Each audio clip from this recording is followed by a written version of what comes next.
My family stopped inviting me for holidays years ago. Even on Mother's Day, they left me outside with flowers in my hands. So I bought a house and threw a party without them. They burst in, screaming, "How dare you embarrass us?" At exactly 8 in the evening, I looked around my living room for the last time. The wooden surfaces gleamed after being polished. The sofas were decorated with festive pillows, and the coffee table was perfectly arranged with snacks. My hands trembled as I adjusted the flowers in the vase. Yellow tulips, my favorite. My own home. Even now, 3 months after moving in, the words made me dizzy. "Meredith Flanagan, the landlady," I whispered to my reflection in the hallway mirror. The woman looking back at me had tired eyes, but a determined expression. I walked along the dining room table, checking the plates and glasses. 12 seats. That's how many friends and neighbors had accepted my invitation. 12 people who really wanted to share this joy with me. The clock on the wall ticked away, counting down the minutes until the first guests arrived. Every sound seemed louder in the space that now belonged only to me. 2 floors, 3 bedrooms, a kitchen with a window to the garden. I had earned it all on my own, without any help from my family, especially without their help. This thought took me back 2 months, to the second Sunday in May, Mother's Day, the day I last tried to become part of the Flanagan family. I stood on the doorstep of my parents' house, holding a bouquet of peonies and a box of homemade cookies I had baked myself. My 34 years seemed to disappear every time I approached this place, bringing me back to feeling like a 10-year-old girl desperate for approval. Through the window, I could see the table set. My mother, Yvonne, was cutting the cake, and my sister, Gail, was setting the plates. My father was sitting in his chair, talking to my brother, Noah. Even my nephews were running around laughing and playing. The perfect family picture without me. I pressed the bell. Once. The second time. The third time, I noticed my mother glance out the window and then turn back to the guests as if she hadn't seen anyone. Something broke inside me at that moment. I left the flowers at the door and walked away, trying to hold back my tears. That was the last time I tried to become a part of their world. The phone call snapped me out of my memories. It was at exactly 8 o'clock in the evening. Audrey, my best friend, always punctual. "Oh my God, Mir, this is fantastic," she exclaimed, hugging me on the doorstep and looking around. Audrey knew everything. For 10 years, she listened to my stories about family dinners I wasn't invited to, holidays I spent alone, and phone calls no one answered. She was here when I signed the documents to buy the house, the first person to cross the threshold of my own space. "Welcome to my home," I said, not hiding the pride in my voice. Over the next 30 minutes, all the guests arrived. My co-worker Lauren and her husband, my new neighbors Kelly and Mike, and a few friends from the photo studio where I worked. The room was filled with conversation and laughter. I moved between them, pouring wine, offering appetizers, feeling like I finally belonged. To Meredith and her wonderful new beginning, Jason, my neighbor on the left, raised his glass. "To a new home," Audrey added. "To the family we choose," I said quietly, and everyone raised their glasses. As we moved to the dinner table, I could feel the tension of the last few weeks slowly ebbing away. There were no judgmental glances, no cold silence, no hidden reproaches. I was serving the first course when the doorbell rang. "Is someone late?" Audrey asked, noticing my surprise. "I'm not expecting anyone else," I replied, wiping my hands on my apron and heading for the door. When I opened it, the world around me seemed to freeze. The entire Flanagan family was standing on my doorstep. Mother Yvonne in her best evening suit, Father Russell with a stern expression on his face, Sister Gail with her husband, Brother Noah with his wife and 2 children. 5 pairs of eyes bore into me, none of them friendly. "How dare you embarrass us?" My mother's sharp voice broke the silence. "To throw a party like this and not even invite your own family." My hand gripped the door handle tightly. I could feel the blood draining from my face. "Mom, The neighbors called us, asking why we weren't at our daughter's housewarming party," she interrupted, pushing past me into the hallway. "Didn't we raise you to respect your family?" My father nodded grimly, supporting her words. Gail gave me a critical look at my outfit, and Noah was already looking around the hallway, assessing my house. "We're your family, Meredith," my father added. As if that explained everything. The guests froze behind me. I could feel their eyes on me, hear their conversations fall silent. Shame, the old familiar companion of all my meetings with my family, began to rise inside me. And then something changed. I remembered myself with the flowers at the closed door. I remembered the dozens of missed birthdays, unusual calls, and ignorance. And suddenly, I felt the shame turn into something else, a pure, calm confidence. "You haven't been my family for years," I said quietly but firmly. "You stopped inviting me to holidays. Even on Mother's Day, you left me outside with flowers in my hands." My mother opened her mouth to protest, but I held up my hand. "I bought this house on my own. This is my space and my holiday, and I didn't invite you." "You can't," Gail began, but I interrupted her. "I can. I'm asking you to leave." The shock on their faces was almost comical. None of them had expected the quiet, compliant Meredith to say such words. "You're going to regret this," my mother said as I stood firmly in the doorway, not backing down a single step. "Maybe," I replied, "but not today." When I closed the door behind them, the living room fell silent. I turned to my guests, feeling my knees and fingers trembling. "Sorry about this." My voice sounded strangely calm. "It seems we had some uninvited visitors." Audrey was the first to come to me and hug me tightly. And then, to my surprise, someone started applauding, and then someone else. And suddenly, the whole room was filled with applause. "To Meredith!" Jason raised his glass. "To a woman who knows what a real family is!" I turned back to the table where my friends were waiting, people who had come to share my joy of their own free will. My hands were still shaking, but for the first time in years, I felt like I was truly at home. I was born as the third child in the Flanagan family, and it shaped my entire life. When I came along, Gail was already 8 years old, and Noah was 6. They were the established stars in the family firmament, and I was just a dim addition that no one really asked for. Our house in Wilmington was a real neighborhood jewel. 2 stories, with a manicured garden and a white picket fence. Every Sunday, my mother organized tea parties for local activists, and every Tuesday, she held meetings of the charity committee. My father was the head of the engineering department at a large construction company. We were always dressed in perfectly ironed clothes, attended church on time, and were called a model family. Behind closed doors, things looked different. "Meredith, sit up straight." My mother was constantly correcting my posture at the dinner table. "And why do you always look so confused?" Gail, when she was your age, was already preparing for the math Olympiad. My father rarely looked at me, usually flipping through the newspaper or looking at blueprints. 7 out of 10, he'd say when I showed him my report card. Noah got 9, and Gail got all 10. My sister Gail was the epitome of perfection. Slender, composed, with a sharp mind and an even sharper tongue, she won every possible Olympiad in the neighborhood. Her room was littered with cups and medals, and every year her school teachers would ask, "So, you're the sister of that Gail Flanagan?" When she entered the University of Pennsylvania Law School, her parents threw a huge party, inviting almost 100 guests. Noah was a sports hero at school football, basketball, track and field. His trophies took up an entire wall in the living room. His mother attended every game, and his father was proud of him at corporate parties. "My son got an athletic scholarship to Duke," I heard him brag to his colleagues. And then there was me, a quiet girl who loved to draw and take pictures, write poetry in a small notebook, and watch birds in the garden. I didn't win competitions or break records. I just was.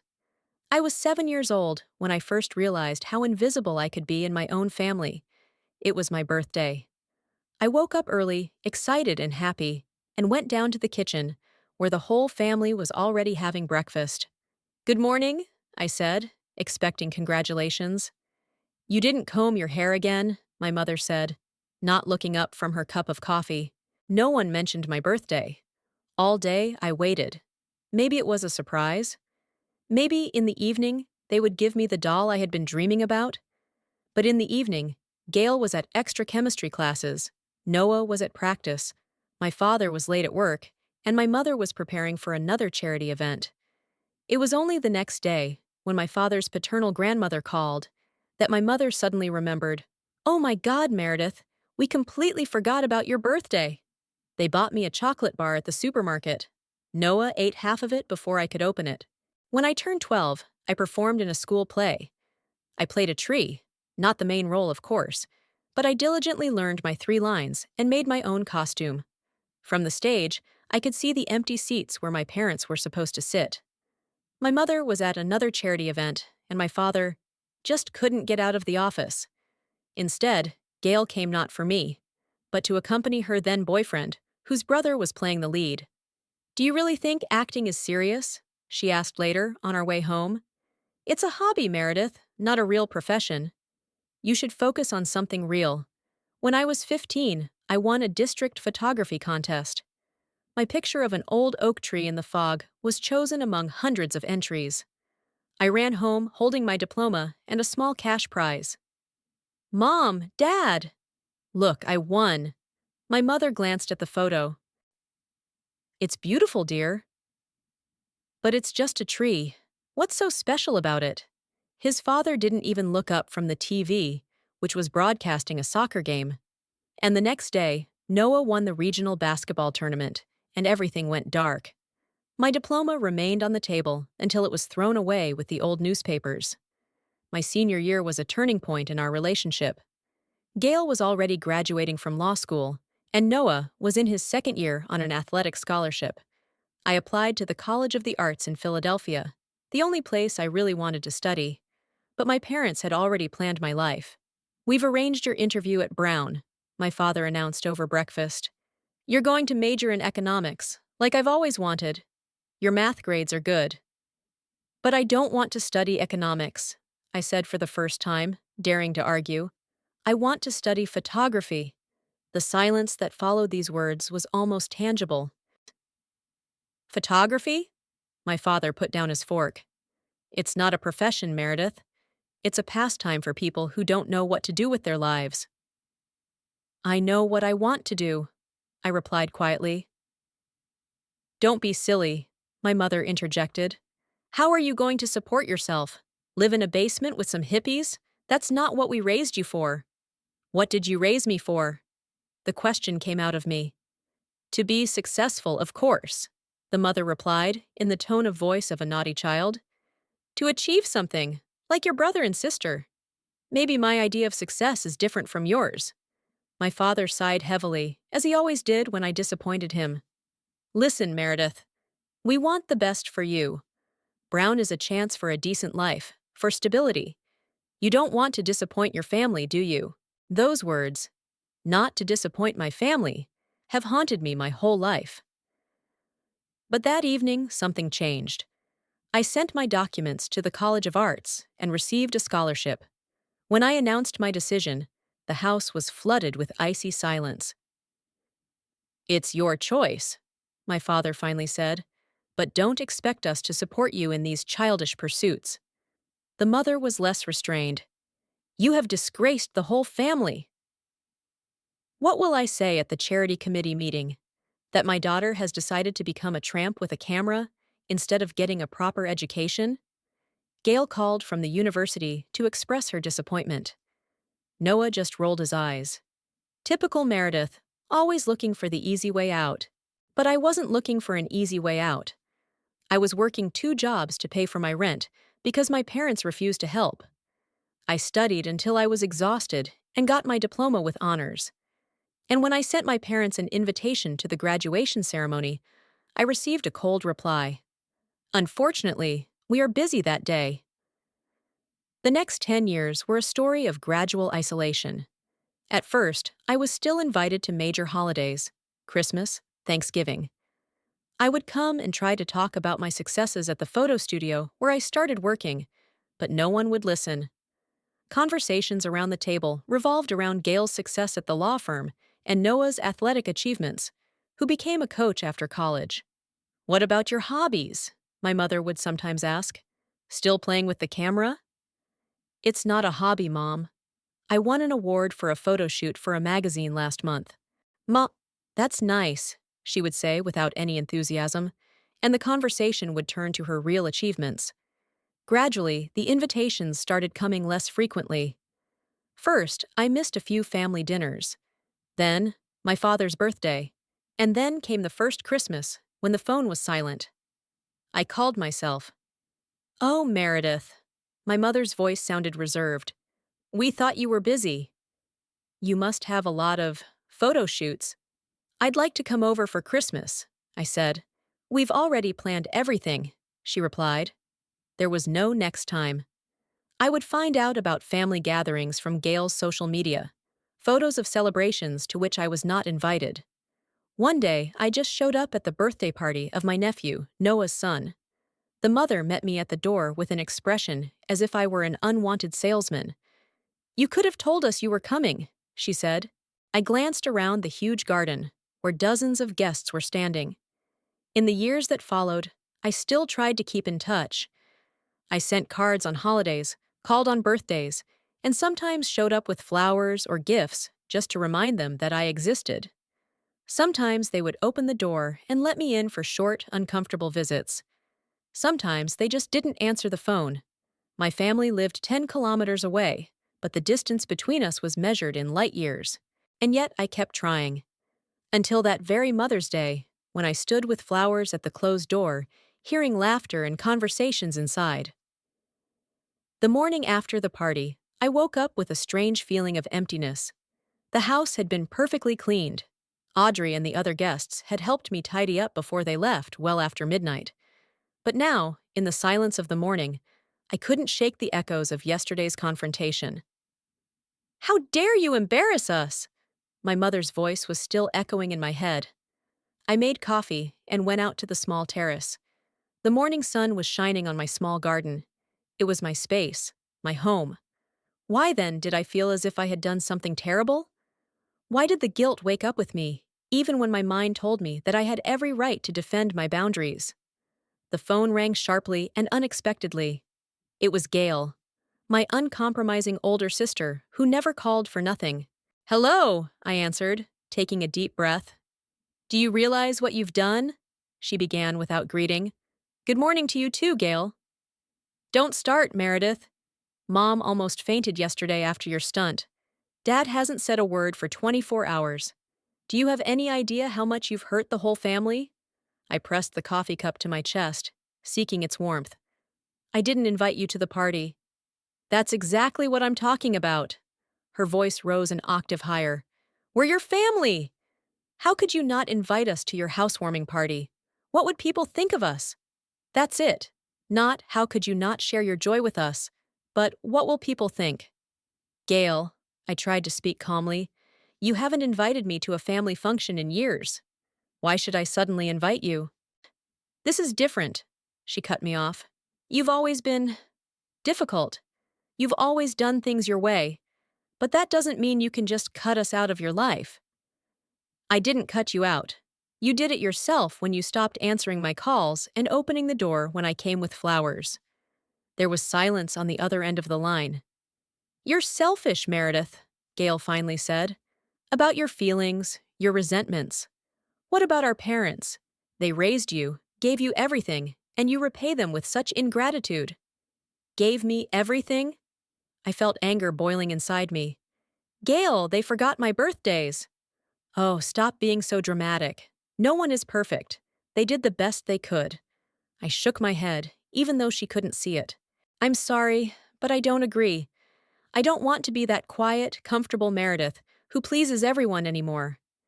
This is my home, my life, and I decide who I share it with." "You'll regret it," Gail replied coldly.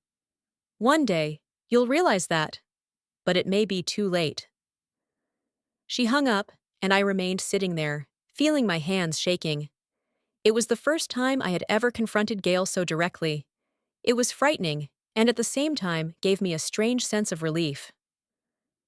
The next day, I received a letter from my father, an electronic letter, official, without any emotion, typical of Russell Flanagan. Meredith, your behavior over the weekend was unacceptable. This is not how your mother and I raised you. We may have been harsh, but it was for your own good. Life is not about playing with pictures and dreams. It's about responsibility, hard work, and respect for family.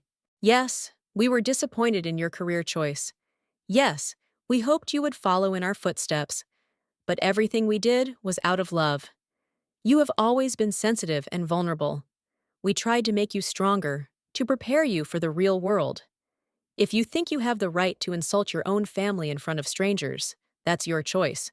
But don't be surprised by the consequences. Russell Flanagan, I read the letter 3 times, looking for any hint of understanding or remorse. It was no use. In my father's world, there was only right and wrong, black and white. And I was always on the wrong side of his moral scale. Out of love. Can alienation be a manifestation of love? Can a constant reminder of your imperfection be love? Later that week, I received an unexpected message from Ellie, Noah's 15-year-old daughter. Auntie Mir, can we meet at the Blue Cup coffee shop after school today? Please don't tell anyone I found her at a table in the corner with a large latte and her school backpack. Ellie looked like her brother, the same curly dark hair, the same green eyes, but she didn't have the arrogance that had always put me off Noah. Hi, Auntie Mare. She stood up and hugged me. Thanks for coming.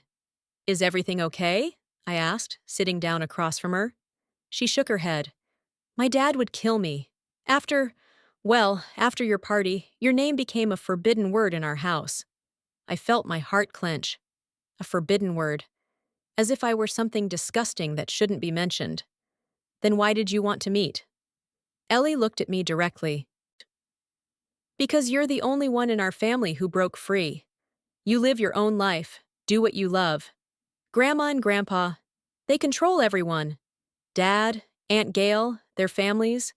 Everyone has to live up to their expectations. And you don't want to? I want to study music, she said quietly.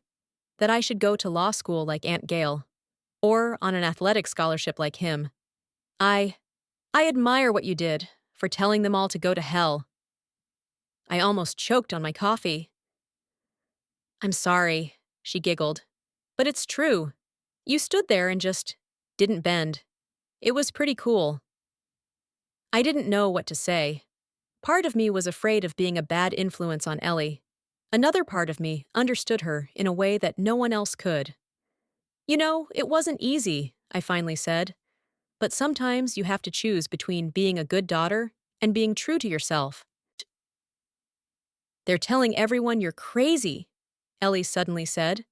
Grandma called all her friends on the committee. She told them that you had a nervous breakdown, that you were always a problem child. I felt something cold spread through my chest. What? She said you were always looking for attention, always dramatizing, that you needed professional help. I put the cup down, trying to calm the trembling in my hands. And what do you think? I asked, afraid to hear the answer. I think it's not fair, Ellie replied firmly. You just live your life your way, and they can't stand it. As we said goodbye, she hugged me tightly. Don't give up, okay? People like me need you, so that we know that we can get out. I couldn't sleep that night. Ellie's words kept running through my head. They're telling everyone you're crazy. My own family declared me mentally unstable just because I dared to live by my own rules. They turned my desire for independence into a symptom of a disease. The next morning, I told Audrey over breakfast at my house. This is simply unacceptable, she was outraged. They are spreading lies about you to justify their own toxicity. You have to stand up to them. Call your mother, tell her to stop. I rubbed my eyes tiredly. I don't know, Audrey. Maybe it's better to just leave it at that. Try to make peace. Audrey looked at me as if I had said something blasphemous. After everything they've done? Meredith, they're literally erasing you from family history. They're destroying your reputation. And you want to go back to them like a beaten dog? They're my family, I replied quietly. No, Audrey cut me off. Family doesn't do that. A family supports you, loves you, no matter what you do. Not everyone is as lucky as you are. I felt irritation rise inside me. Not everyone has perfect parents who applaud your every move. My family is far from perfect. Audrey's voice turned icy. But they never tried to control my life and told everyone I was mentally ill when I disobeyed them. You don't understand. I stood up, feeling my knees trembling. You never do. Everything is black and white for you. But this is my family, Audrey. The only one I have. Oh, no, you don't understand. Audrey stood up too. You're just afraid to be truly free. You're afraid to accept that the people who were supposed to love you didn't really. And so you go back to them again and again, hoping for approval that they'll never give. I turned away, feeling tears welling up in my eyes. Please go. Meredith, please, I need time to think. When Audrey left, I was alone, feeling torn between two worlds. Who was I? A selfish person who was dramatizing, as my family claimed, or a victim who was afraid of freedom, as Audrey said? Or was I just a person trying to find my way, in a world where everyone seems to know better than you how to live? After lunch, I went to the grocery store and met Mrs. Peterson, an old friend of my mother's from the charity committee. She had always been friendly to me, but this time, when she saw me, she quickly turned away and hurried down another aisle. I found her near the bread aisle. Mrs. Peterson? Good afternoon. She turned around with an expression as if she'd been caught doing something indecent. Hello, dear. How are you feeling? Her tone was too caring, too cautious. Thank you, I'm fine, I replied, feeling my skin go cold. How are you? I haven't seen you for a long time. Fine, fine. She looked around nervously. Well, I have to run. Take care of yourself, okay? And maybe you should listen to your mother. She's so worried about you. She says you refuse to help. She hurried away, leaving me stunned. This was not just gossip for a few close friends. My mother was spreading the story of my illness throughout the city. On the way home, I met two other acquaintances who looked at me with a mixture of curiosity and pity. One asked if I was still hanging in there. The other said he was praying for my recovery. When I finally closed the door of my house behind me, I fell to the floor in the hallway, unable to hold back my tears. Was I really the problem? Wouldn't a normal person suffer so much from family alienation? Was there really something wrong with me? Was I, selfish and dramatic, as Gail always said, ruining our perfect family? That evening, when Audrey left, and I was left alone with my doubts, I did something I had never done before. I looked up a psychotherapist's contact information on the internet.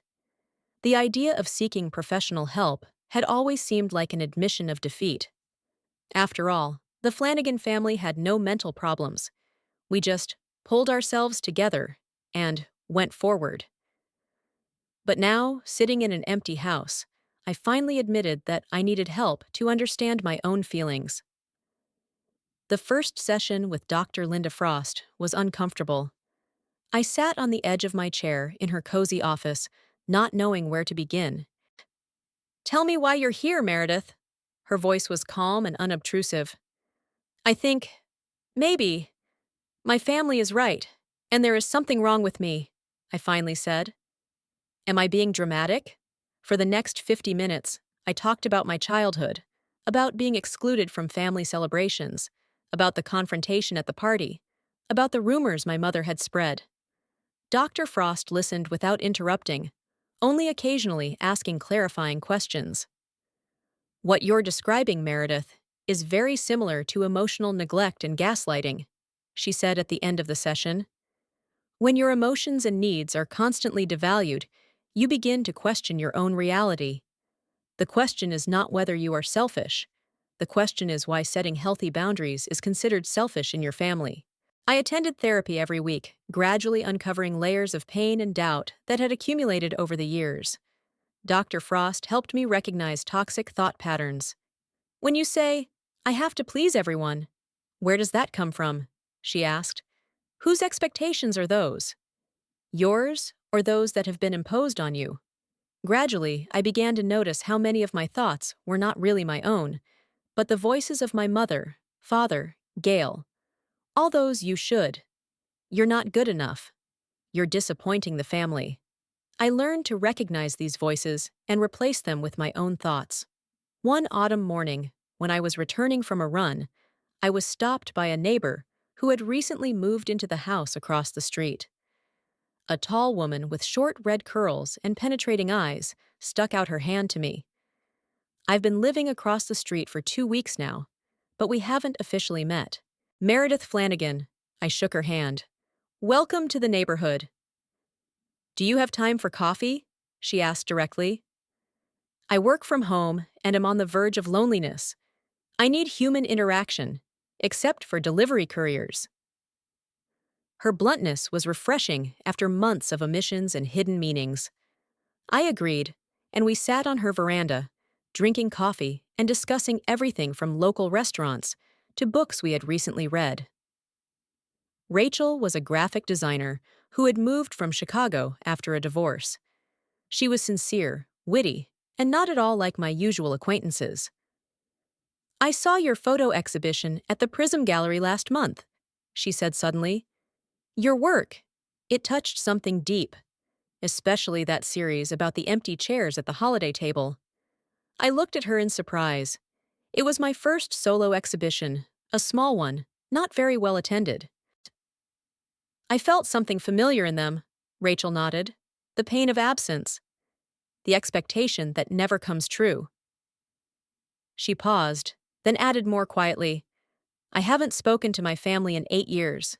Sometimes it's the only way to save yourself. That's how our friendship began.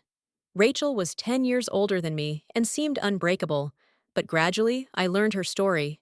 About her alcoholic father, her mother who always defended him no matter what, her brothers who turned their backs on her when she finally said enough.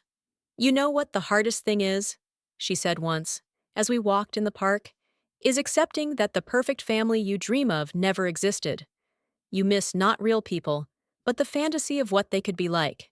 Her words hit me right in the heart. Isn't that what I've been missing all these years? Not for a real relationship with my family, but for the dream of a family that accepts and loves me for who I am. Meanwhile, my professional life was also changing. Jeremy, the owner of the photography studio, where I had been working for the past 5 years, called me into the office in mid-October. Meredith, I want to offer you the position of creative director, he said without preamble. Megan is moving to Seattle, and we need someone to lead the creative direction of the studio. I froze, not believing my ears. But I've never held a management position. But you have the freshest eye of all our photographers. I'm not sure I can handle it, I said, feeling the familiar fear of standing out, the fear of failure rising inside me. Jeremy looked at me carefully. You know, Meredith, you always work as if you're trying to be invisible. But your photos scream that you see the world differently. Maybe it's time to stop hiding and show this view to others? I took some time to think about it and discussed the proposal with Dr. Frost at the next session. What scares you about this proposal, Meredith? She asked. What if it turns out that I'm not as talented as everyone thinks I am? Or maybe it's not failure you're afraid of, but success? She asked quietly. Her words hung in the air, and I felt something change inside me. Maybe I was really afraid of my success more than I was of failure, because success would mean that I was always right to choose my path. The next day, I accepted Jeremy's offer. My life was gradually taking on a new shape. I still hadn't reconciled with Audrey, but my weekly sessions with Dr. Frost and my friendship with Rachel gave me a sense of stability. And then Dexter Miller walked into my photography studio. He was a writer who needed professional photos for the cover of his new book. Tall, with attentive gray eyes and an easy smile, he immediately caught my attention. I'm terribly unphotogenic, he warned me as he sat down in front of the camera. I always come out either with my eyes closed or with an expression like I've just seen a ghost. I laughed and saw his eyes warm up. It's my job to find that moment when you're real, I replied. Just tell me about your book. As he began to talk about the novel he had been writing for 3 years, His face lit up, his eyes shone, and I clicked the shutter, capturing those moments of authenticity. Our session dragged on, turning into a conversation about literature, photography, and how art allows us to express what ordinary words are not enough for. He invited me to coffee, then to dinner. Gradually, I learned more about his childhood in a small town in Maine, about his teacher parents who supported his love of literature, about his sister, with whom he still talked on the phone every week. What struck me most was the way he spoke of his family with warmth, but without idealization. "We don't always agree," he said over dinner one night, "especially on political issues. My father is an old-school conservative, and I am much more liberal, but we have learned to listen to each other, even when we disagree." "How?" I asked, thinking about the endless arguments in the Flanagan family that always ended in cold silence. "We set a rule when we were kids. You can argue about ideas, but you can't attack a person. And most importantly, disagreement does not mean lack of love. Disagreement does not mean lack of love." This concept was so alien to me that I could not fully comprehend it. In my family, disagreement always meant disappointment, rejection, and coldness. Dexter opened up a completely different way of being for me. After our third date, he invited me to a family dinner. His parents were coming to town. "Don't worry, they won't bite," he joked, noticing my fright. "They really want to meet the photographer who finally made me look like the person in the photo." I agreed, albeit with a heavy heart. We had dinner at a small Italian restaurant. Barbara and Ted Miller were a friendly couple in their 60s. They bombarded me with questions about my work, about the exhibition, about the house I had bought. "Dexter tells me you recently became a homeowner," Barbara said. "My parents think I should have bought an apartment in a more upscale neighborhood," I replied without thinking. "What do you think?" asked Ted, raising an eyebrow. I stopped, realizing that no one had ever asked my opinion. "It's old and in need of repair, but it has character, and there's a garden where I can grow tulips." "Then it's the perfect house," Ted said simply, and everyone agreed. Watching Dexter interact with his parents, with respect but without prevarication, joking and arguing but with warmth, I felt both admiration and bitterness. This is what a family could look like. This is what I had been deprived of all my life. "I'm sorry," I whispered as Dexter pulled the car over in concern. "Your parents are wonderful." "It's just—" It reminded me of how different things were in my family. I told him everything about growing up in the shadow of my perfect brother and sister, about the coldness and criticism, about the years of estrangement, about the confrontation at the party, about the rumors my mother spread. He listened without interrupting, and then hugged me tightly. "I'm sorry you went through that," he said, "but I'm glad you found the strength to break free." Not everyone can do that. With Dexter, I didn't feel like the quiet, comfortable Meredith, but like someone whose thoughts and feelings mattered. He saw the strength in my vulnerability, the beauty in my otherness. Thanksgiving was approaching, the first major holiday after the confrontation with my family. Rachel offered to host a dinner for those without family, and Dexter invited me to his parents' house, who were staying in town. And then, a week before the holiday, my mother called. "Meredith?" Her voice sounded unusually soft. "How are you?" "I'm fine, Mom," I answered carefully, feeling my whole body tense. "And you?" We'd like to see you for Thanksgiving. Everyone will be at our house, as usual. We'll have turkey, your favorite pumpkin pie." I froze, not believing my ears. After months of silence, after the rumors she'd been spreading, after everything, she's just inviting me to dinner like nothing happened? "This is important to us, Meredith," she continued. "Family should be together on the holidays." And then, people started talking. "They ask why you don't come. It looks ugly." And here it is. Not, "We miss you," not, "We want to make up." It's, people are talking, and it looks ugly. The image of the perfect Flanagan family was once again in jeopardy, and my mother was trying to fix it. I I have to think about it, Mom, I replied, feeling the opposing desires struggling inside me. A part of me, the little girl who still wanted approval, screamed, "Say yes! This is your chance to be part of the family again." The other part, the part I was just beginning to recognize in therapy, the part that was building new relationships with Dexter and Rachel, warned, "It's the same trap. Nothing has changed. They want your presence, but not the real you." "Think about it," my mother said, "and let me know as soon as you can. I have to plan the menu." When I hung up the phone, I felt like I was at a crossroads. Should I return to my familiar, albeit painful, role as an obedient daughter? Or should I continue on the new path I had just begun to chart? For 2 days, I thought about my mother's proposal.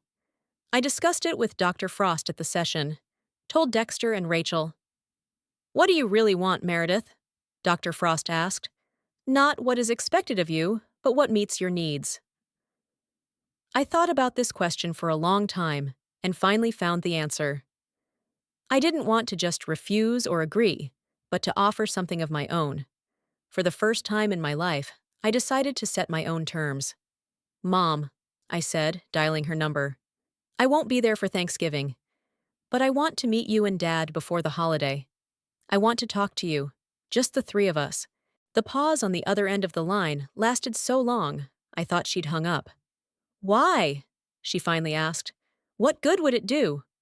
"I think we have something to say to each other," I replied, feeling my voice tremble. "Just to see if we have a future as a family." My mother fell silent again, and I could almost see her thinking through all the options, weighing the pros and cons. "Okay," she finally said. "When and where?" We agreed to meet 3 days before Thanksgiving at a small cafe in the city center, a neutral ground where neither of us had an advantage. On the appointed day, I arrived 15 minutes early, ordered tea, and sat by the window watching the people on the street. My parents showed up at exactly 4 in the afternoon, punctual as always. My mother was dressed in her best suit, my father in a sweater and slacks with arrows. They looked as if they had come for a business meeting, not a conversation with their daughter. "Meredith," the father nodded as he sat down across from me. "It's quite crowded here," the mother said, looking around the cafe. "Couldn't you have chosen something more private?" "I thought it would be more comfortable for everyone," I replied. The waitress took their orders. Black coffee for my father, green tea for my mother. When she left, there was an awkward silence. "Well," the mother finally said, "you wanted to talk." So talk. I took a deep breath.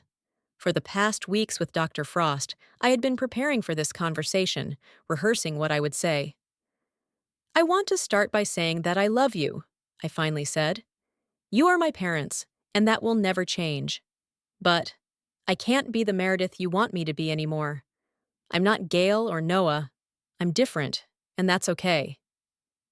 "We never asked you to be anyone else," my mother quickly replied. "Maybe not directly." I tried to sound calm. "But when I chose photography over economics, you stopped supporting me. When I started living my own life, you gradually excluded me from the family." "We didn't exclude you," her mother protested. "You excluded yourself when you decided that your dreams were more important than family traditions." "What traditions, Mom?" "The tradition of being unhappy but living up to someone else's expectations?" I felt my voice rise and forced myself to calm down. "I just want you to understand that when you left me standing with the flowers at the closed door on Mother's Day, something broke inside me completely." My mother looked away but did not answer. My father sat in silence, stirring his coffee slowly. "I've heard you tell people about my instability," I continued. "It's hurtful and unfair. I'm not sick. I've just finally started living my own life." "People started asking why you don't come to family gatherings," my mother replied defensively. "That my own daughter had abandoned her family?" "You could have told them the truth," I replied quietly. "That we have differences, but we are working on them. That I am alive, healthy, and happy, even if I have chosen a different path." My mother pressed her lips together, and I realized that I hadn't broken through her defenses. "Your mother meant well," he said, looking at me with his tired eyes. We both did. But I made a mistake. I froze, not believing my ears. In all my life, I had never heard Russell Flanagan admit to a mistake. What do you mean? I asked cautiously. He sighed, putting his spoon down on the saucer. When you were born, you were so quiet, watching everything with those big eyes. Gail always demanded attention. Noah acted on impulse. And you were. And we decided that you were okay, that you didn't need any special attention. He paused, as if searching for words. I didn't know how to communicate with a girl who liked drawing more than sports or math. I didn't understand you, and that scared me. So it was easier to focus on the kids I did understand. I felt tears filling my eyes. It was the closest thing to an apology I'd ever gotten from my father. I don't make excuses for the way we behaved, he continued, but I want you to know that I'm proud of how strong you've become. Buying your own house, building a career. It takes courage, maybe more courage than any of us have. My mother looked at him with surprise, but did not say anything. Thank you, Dad, I said quietly, trying to hold back my tears. We talked for almost an hour. Not all of the moments were pleasant, as my mother remained defensive, refusing to recognize most of my claims. But even this conversation was the most frank I've had in years. I'm not coming to Thanksgiving, I repeated at the end, but I'm having my own holiday at home on the Sunday after Thanksgiving. I call it Family Thanksgiving. And I'm inviting you both. Not as an obligation, but if you really want to come. Who else is coming? Asked my mother. My friends, my boyfriend, a neighbor. And I'll invite Gail and Noah and their families. But it's going to be my party, in my house, with my rules. My mother looked uncertain, and my father nodded thoughtfully. Think about it, I said, getting up from the table. But this time, it's up to you. I spent the next few days preparing for the party. I sent out invitations to all my family and friends, planned the menu with Dexter, who turned out to be a good cook, and decorated the house with fall flowers and pumpkins. Rachel helped me make place cards and garlands of autumn leaves. I spent Thanksgiving with Dexter's family, a warm, cozy evening, full of laughter and casual conversation. Are you nervous about Sunday? Dexter asked as we walked back to my house. Yes, I answered honestly, but more nervous than scared. This is the first time I'm accepting a family on my own terms. I'll be there, he said simply, squeezing my hand. On Sunday, I woke up early, feeling a strange mixture of anxiety and hope. I didn't know who from my family was coming. Only Ellie, my niece, and Sophie, my 15-year-old cousin, Dad Mark's daughter, answered. Gail refused dryly. Noah didn't respond at all, and I didn't hear from my parents either. At 5 o'clock sharp, the guests began to arrive. Rachel was the first to arrive with a bottle of wine and a bouquet of chrysanthemums. She was followed by Audrey, with whom we finally made up after a long conversation. A few colleagues from work, neighbors, Dexter and his parents came over. Ellie came with a friend, flushed from the cold and obviously happy about her little revolution. Sophie was brought by her Uncle Mark, her parents' younger brother, with whom they hardly ever spoke. I've always wanted to see how my talented niece lives, he said, hugging me. The house was filled with conversation and laughter. We were sitting down to dinner when the doorbell rang. My father stood on the threshold, alone, without my mother, with a bottle of wine in his hands. I received an invitation, he said somewhat awkwardly. I hope it's still valid. Of course, Dad. I stepped aside, letting him in. Your mother, he paused. She's not ready. Maybe someday, but not yet. I nodded, feeling both disappointed and relieved. Part of me was still hoping for a miracle, for complete reconciliation. But another part of me realized that sometimes it was better to accept reality as it was than to cling to impossible dreams. I understand, I said simply. Come on in. I'll introduce you to Dexter. Dinner was amazing. Dexter roasted a turkey according to his grandmother's recipe. I made all the side dishes, and Rachel brought homemade apple pie. My father, at first tense and silent, gradually relaxed and started talking to Dexter's father about fishing, a hobby they shared. Ellie and Sophie listened fascinated to Rachel's stories about her work as a designer. Audrey laughed at my neighbor Jason's jokes. When it was time for dessert, I stood up with a glass in my hand. I want to thank everyone who came today, I said, looking around the table. This is a special day for me. The day I realized that family is not only those with whom you are related by blood, but also those with whom you are related by love, respect, and acceptance. I looked at my father, who was listening attentively. I am grateful for my roots, for where I came from, but I'm also grateful for the freedom to grow in the direction of the sun, to where I feel good, for the opportunity to find my own path and my own people. I raised my glass. To the family we choose and the family that chooses us. To family, everyone repeated, raising their glasses. Later, as the guests began to leave, I stood on the porch, saying goodbye to my father. Thank you for coming, I said. Thank you for inviting me, he replied, and for the first time in years, I saw something like warmth in his eyes. You've created something special here, Meredith. Something real. Do you think Mom will ever understand? I asked, unable to contain the hope that still lived inside me. He sighed. I don't know. Your mother. It's hard for her to change. But I'm going to work on it, and I'm going to work on myself, too. He hugged me awkwardly, uncertainly, but sincerely. And then he walked to his car, turning back for a moment to wave. When I got back to the house, only the closest ones were there. Dexter, Rachel, Audrey. We sat down in the living room, tired but happy. So, was it as scary as you feared? Rachel asked with a wink. No, I replied, smiling. It was right. I looked around at my home, filled with warmth and memories of tonight. At the people who accepted me for who I am. At my life, which finally felt like my own. Not everything was perfect. My mother didn't come, and she may never fully accept my choices. Gail would remain critical, Noah would remain distant.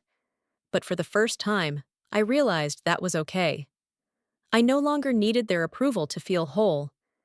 Instead, I created my own space, my own holiday, my own family diverse, imperfect, real. And in this space, there was room for anyone who wanted to enter with love and respect, including those members of my blood family who were willing to accept me for who I am. It was not a perfect happy ending from a Hollywood movie. It was a real, human compromise between dream and reality, between forgiveness and setting boundaries, between past and future. But for me, Meredith Flanagan, the former quiet girl who had finally found her voice, it was more than enough. It was the real thing.